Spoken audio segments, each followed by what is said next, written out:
আসসালামু আলাইকুম রহমতুল্লাহি ওয়া বারাকাতুহু। সুপ্রিয় দর্শক শ্রোতা, আজকে বাল্য বিবাহ এটি শরীয়তে ইসলামে কতটুকু জায়েজ, কতটুকু বৈধ, এ ব্যাপারে আপনাদের সম্মুখে আমি গত ভিডিওতে আপনাদের সম্মুখে উপস্থাপন করছি।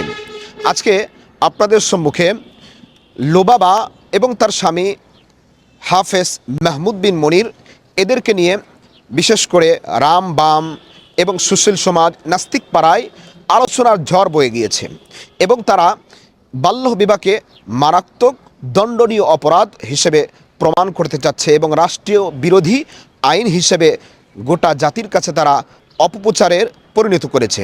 সুপ্রিয় দর্শক শ্রোতা, বাংলাদেশ, ভারত উপমহাদেশ সহ যাদেরকে আমরা প্রখ্যাত ব্যক্তি হিসেবে জানি, মহামনীষী হিসেবে জানি, বিশেষ করে হিন্দু ধর্মাবলম্বী যারা আছে যাদেরকে মহামনীষী হিসেবে গ্রহণ করেছে, তাদের বিবাহের সময় তাদের স্ত্রীদের বয়স কত ছিল এবং বাংলাদেশে যারা প্রখ্যাত ব্যক্তি এবং যাদেরকে নিয়ে সবচেয়ে বেশি আলোচনা পর্যালোচনা হয়, তাদের বিবাহের সময় তাদের স্ত্রীদের বয়স কত ছিল এবং বর্তমান লোবাবার বয়স কত, 16 বছর।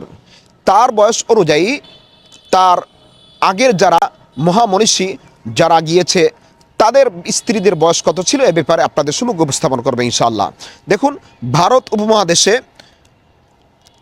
প্রখ্যাত ব্যক্তি যারা ছিলেন তাদের বিবাহের সময় বয়স কত ছিল। ঈশ্বরচন্দ্র বিদ্যাসাগর বিবাহের সময় তার স্ত্রীর বয়স ছিল 8। রবীন্দ্রনাথ ঠাকুর বিবাহের সময় তার স্ত্রীর বয়স ছিল 11। বঙ্কিমচন্দ্র বিবাহের সময় তার স্ত্রীর বয়স ছিল 5। দেবেন্দ্রনাথ ঠাকুর বিবাহের সময় তার স্ত্রীর বয়স ছিল 6। শিবনাথ শাস্ত্রী বিবাহের সময় তার স্ত্রীর বয়স ছিল 10। রাজনারায়ণ বসু বিবাহের সময় তার স্ত্রীর বয়স ছিল 11। জ্যোতির্থনাথ ঠাকুর বিবাহের সময় তার স্ত্রীর বয়স ছিল 8। সতেন্দ্রনাথ ঠাকুর বিবাহের সময় তার স্ত্রীর বয়স ছিল 7। রাজা ডেনিস বিবাহের সময় তার স্ত্রীর বয়স ছিল 10। সুপ্রিয় দর্শক শ্রোতা, এছাড়াও ভারতের সংবিধান রচনাকারী রামাবাই বিবাহের সময় তার স্ত্রীর বয়স ছিল 8। শিব বিবাহের সময় তার স্ত্রীর পার্বতীর বয়স ছিল 8। পদার্থবিজ্ঞানী উষ্ণবাটি ঘোষ বিবাহের সময় তার স্ত্রীর বয়স ছিল 11। শ্রীকৃষ্ণ বিবাহের সময় তার স্ত্রীর বয়স ছিল 8।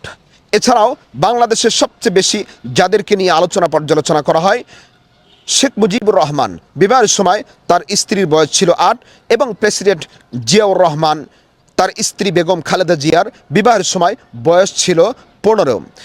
সুপ্রিয় দর্শক শ্রোতা, এতগুলো মানুষের নাম আপনাদের সম্মুখে উপস্থাপন করলাম যাদেরকে হিন্দু ধর্মাবলম্বীরা মহামনীষী হিসেবে মনে করে এবং আমাদের বাংলাদেশে যারা বিভিন্ন দল করে, কেউ আওয়ামী লীগ, কেউ বিএনপি, যারা তাদেরকে আইডল হিসেবে গ্রহণ করেছে, তাদের বিবাহের সময় তাদের স্ত্রীদের বয়স লোবাবার 16 বছরের চেয়ে কম ছিল। এরপরেও যে নাস্তিক এবং সুশীল সমাজ লোবাবা এবং তার স্বামী হাফেজ মাহমুদ বিন মনিরকে নিয়ে আলোচনা সমালোচনা করছে, অবশ্যই তাদের এ বিষয়ে জেনে রাখা দরকার যে বাংলাদেশে যারা স্বল্প বয়সে বিবাহ করেছে, তারা যেরকম বিবাহ করে তাদের সংসার করেছে, সন্তান সন্ততি হয়েছে, তাদের যেরকম পরিবারে কোনো ক্ষয়ক্ষতি হয় নাই এবং সমাজের জন্য কোনো ক্ষয়ক্ষতি হয় নাই, কোনো ক্ষতির কারণ হয় নাই।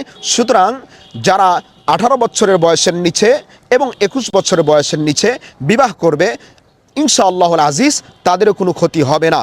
সুপ্রিয় দর্শক শ্রোতা, এ বলে আজকের আলোচনা শেষ করছি। আসসালামু আলাইকুম রহমতুল্লাহি ওয়া বারাকাতুহু।